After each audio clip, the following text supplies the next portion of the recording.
దేవుని నామమునకు స్తోత్రములండి. ఈనాటి ధ్యానాంశము కర్మేలు మీద కన్నీరు. రాజులు రాసిన మొదటి గ్రంథము 18వ అధ్యాయం 21వ వచనం. ఏలియా జనులందరి దగ్గరకు వచ్చి, ఎన్నాళ్ళ మట్టుకు మీరు రెండు తలంపుల మధ్య తడబడుచుందురు? ఏలియా అను పేరునకు యెహోవా నా దేవుడు అని అర్థము. తిప్షీయుడు అనగా దేవుని దగ్గర నుండి దూరమైన ఇశ్రాయేలులను, అన్యులైన ప్రజలను దేవుని వైపు త్రిప్పువాడు.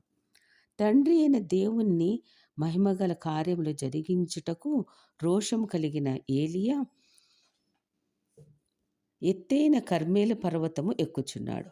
ప్రార్థన పోరాటం కలిగిన ఏలియా దేవునితో పోరాడి విగ్రహారాధికులకు, ఇశ్రాయేలు ప్రజలకు యెహోవాయే నిజమైన దేవుడని నిరూపించుటకు బాగా పెరిగిన జుట్టు, మాసిన గడ్డము, భుజములపైన దుప్పటి, చేతిలో కర్ర తప్పించి అతనికి ఏమీ లేవు. ఏమి తింటాను, ఎలాగ బ్రతుకుతాను అన్న ఆలోచన లేదు, భయం లేదు. ఒంటరి పోరాటము.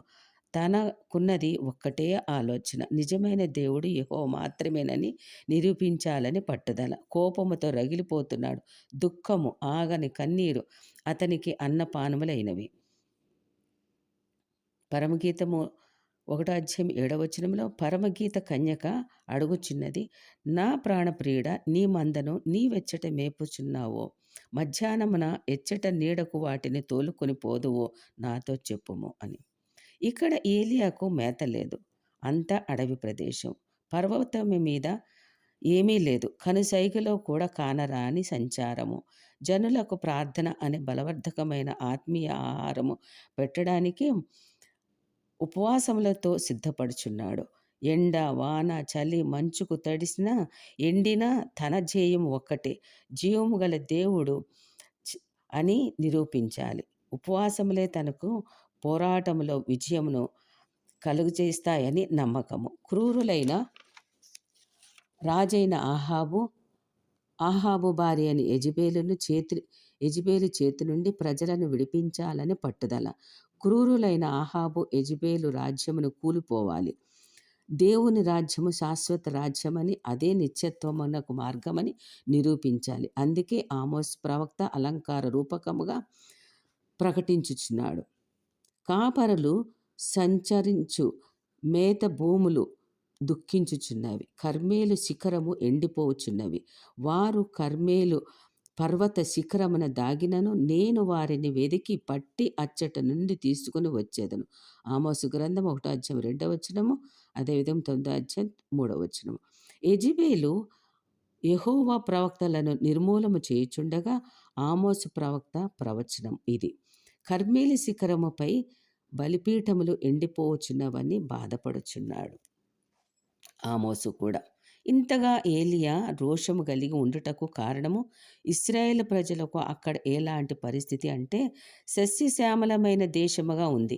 ఈ పంటలు దేవతలే సమృద్ధిగా పండిస్తున్నారని, కడుపు నిండా ఆహారము తినగలుగుచున్నామని, బాగా సుఖపడుచున్నామని, బయలును పూజించుట వలననే ఈ సంతోషముగా ఉంటున్నామని ఇశ్రాయేలు ప్రజలు అభిప్రాయపడుచున్నారు.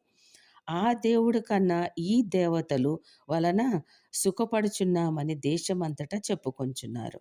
1వ రాజుల గ్రంథము 18వ అధ్యాయం 21వ వచనము వచ్చేసరికి రెండు తలంపులు వచ్చేశాయి. కొంతమంది యెహోవాయే దేవుడని, కొంతమంది బయలుదేవత అని రెండు తలంపులలో ఉన్నారు. ఏలియా కర్మేలు పర్వతముపై ఉపవాస ప్రార్థనలు చేస్తూ దేవుని పాదాల చెంత, ప్రభువా, ఈ ప్రజలు నిన్ను మరిచిపోయారు, భయంకరమైన విగ్రహారాధన చేస్తున్నారు, బయలుదేవతలే నిజమైన దేవుడని నమ్ముచున్నారు, వీరందరినీ నీ వైపు త్రిప్పుటకు మీ సహాయము నాకు దయచేయమని ప్రార్థిస్తున్నారు. ఇశ్రాయేలీల దేశంలో తిండి లేకుండా ఉండుటకు పంటలు పండకుండా ఉండాలి. కరువు దేశంలో రావాలి. కరువు రావాలంటే వర్షములు పడకూడదు. అందుకు మరలా దేవునికి ప్రార్థిస్తున్నాడు ఏలియా. ప్రార్థిస్తూ వర్షములు రాకుండా ఉండాలని దేవునికి కర్మేలు పర్వతము పైకి ఎక్కి మొర్రపెట్టుచున్నాడు. దేవుడి వాక్యమును మనకి ఈ రోజున నేర్పించినందుకు వేలాది స్తోత్రములండి. రేపటి దినమున దహించు అగ్ని అయిన దేవుడు మరికొద్ది ఆధ్యాత్మికమైన విషయాలు ఏలియా ద్వారా ఒకటో రాజుల గ్రంథం 18 అధ్యాయము ద్వారా మనందరికీ నేర్పించును గాక. ఆమేన్.